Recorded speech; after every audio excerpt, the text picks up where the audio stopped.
आदरणीय शेखर सुमन जी हैं, उन्हें सुनने के लिए सभी बेताब हैं। उनकी उपस्थिति अलग तरह से गरिमा दे रही है मंच को। तो बहुत ही आदर के साथ आइए जोरदार तालियों से स्वागत करते हैं आदरणीय शेखर सुमन जी का।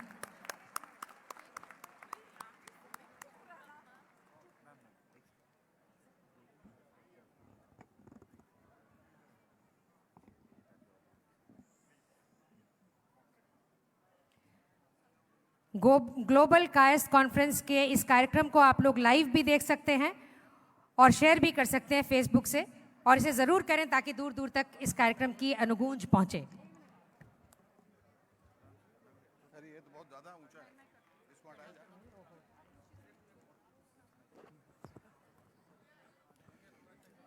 नमस्कार, प्रणाम। सबसे पहले तो मैं चाहूँगा कि हमारे बड़े भैया शत्रुघ्न सिन्हा जी जो यहाँ उपस्थित हैं, उन्होंने मेरे ख़ास आग्रह पर ये कहा कि मैं जब तुम बोलोगे तो कोई सुने न सुने, मैं ज़रूर सुनूंगा, और अगर मैं चला गया तो तुम्हें बुरा लगे। तो इनके लिए एक बार ज़ोरदार तालियां। और फिल्म इंडस्ट्री में आने की एक बड़ी वजह और एक ख़ास वजह भैया थे, क्योंकि मुझे इस बात का आश्वासन था कि कोई मेरा साथ वहाँ दे न दे, वो ज़रूर देंगे। और कभी भी कोई तकलीफ हुई, कोई दिक्कत हुई ज़िंदगी में, कभी कोई परेशानी हुई, तो भैया हमेशा हाजिर थे 24 घंटे में। कभी रात 3 बजे, सुबह 5 बजे भी मैंने इनको तंग किया है और इन्होंने हमेशा फ़ोन उठाया है और मेरी मदद की है। और भैया ने पूरे न सिर्फ बिहार का, पूरे हिंदुस्तान का नाम रोशन किया है, और ख़ास तौर पे कायस्थों का या नाम रोशन किया है। और इतनी मंद तालियों से कृपया अभिनंदन न करें, जोरदार तालियां इनके लिए हो जाए। बहुत बड़ा नाम शत्रुघ्न सिन्हा जी। और आपको बता दें, चूंकि हम लोग फिल्म इंडस्ट्री से कनेक्टेड हैं, तो एक बड़ी ख़ास बात ये थी कि जब इनके फिल्में रिलीज़ होने लगी पटना में, चाहे वो एल्फिंस्टन में हो, रीजेंट में हो, रूपक में हो, पर्ल में हो, अशोक में हो, तो हर किसी का नाम लिखा जाता था। अमिताभ बच्चन, विनोद खन्ना, देवानंद वगैरह वगैरह। और ख़ास तौर पे बड़े अक्षरों में लिखा जाता था शत्रुघ्न सिन्हा ब्रैकेट पटना। तो ब्रैकेट में पटना ज़रूर लिखा जाता था। और आपने देखा कि अपनी शिद्दत से और अपनी मेहनत से और अपनी डिटर्मिनेशन से एक छोटे से रोल से इन्होंने शुरुआत की थी प्रेम पुजारी फिल्म में, जहां इन्हें सिर्फ 30 सेकंड का मौका दिया गया था, लेकिन वहां भी इन्होंने जो है पूरी शोहरत चुरा ली सब लोगों से, और बताया कि एक्टर के लिए it's never the length of the role that matters, it's the strength of the role and the strength of the actor. तो ये उन्होंने हम सबको सिखाया। और शायद ये Guinness Book of World Records में अलहदा एक कलाकार हैं, एक अकेले वाहिद कलाकार हैं जो विलेन के रूप में आए, और जब हीरो इनको पीटता था तो दर्शक चुप हो जाते थे, और जब ये हीरो को पीटते थे तो पूरा का पूरा हॉल जो है वो तालियों से गूंजना लगता था। और इनकी आवाज़ और इनकी शख्सियत कौन भूल सकता है कि शाम कहाँ है, आए तो कहना कि छेनो आया था। अगर हिम्मत है, भैया आप ही का डायलॉग सुना रहा हूं,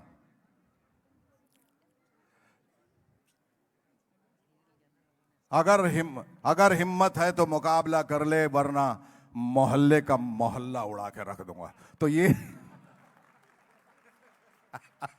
तो इन्होंने मोहल्ला का मोहल्ला तो उड़ाया, पूरी फिल्म इंडस्ट्री को उड़ा दिया। मतलब एक ही नाम जो उदयमान हुआ वो शत्रु भैया का था। बहरहाल इनके बारे में अगर मैं कसीदे पढ़ना शुरू करूं तो रात से सुबह हो जाएगी। भैया का बहुत बड़ा योगदान रहा है शत्रुघ्न सिन्हा जी का। बहरहाल कोरोना से त्रस्त और ओमिक्रॉन से पस्त सभी कायस्थों का मैं यहाँ स्वागत करता हूँ। यहाँ उपस्थित जितने भी लोग हैं, ईश्वर की अनुकंपा है कि हम सब यहाँ पर हैं और एक दूसरे के सामने हैं। ये बहुत बड़ी बात है, क्योंकि जो मैं कहने वाला था कि हर परिवार में कोई ना कोई ऐसी त्रासदी हुई है जहाँ हमने कभी ना कभी किसी न किसी वक्त पिछले 2 सालों में किसी को खो दिया है, और वो गुरुदत्त साहब के फिल्म का गाना था, कागज़ के फूल के बिछड़े सभी बारी बारी। तो कोई न कोई हमें छोड़कर चला गया है, ये बड़े दुख की बात है। लेकिन अच्छी बात ये है, और मैं बधाई देना चाहूँगा राजीव रंजन जी का, जिन्होंने ये बीड़ा उठाया है और कायस्थों का ये महाजुट जो है वो एकत्रित किया है। उनके लिए एक बार जोरदार तालियां, क्योंकि ये आसान काम नहीं था, बहुत मुश्किल काम था। और आप देख रहे होंगे कि इस तरह का कॉन्फिडेंस, जो आत्मविश्वास लोगों में जगाया है कि बगैर मास्क पहने वो आपको देख भी रहे हैं और सुन भी रहे हैं। उनकी पत्नी का भी मैं बहुत शुक्रगुजार हूं कि उन्होंने मुझे आमंत्रित किया, मेरे सुपुत्र अध्ययन सुमन को भी आमंत्रित किया। ये एक बड़ी बात है।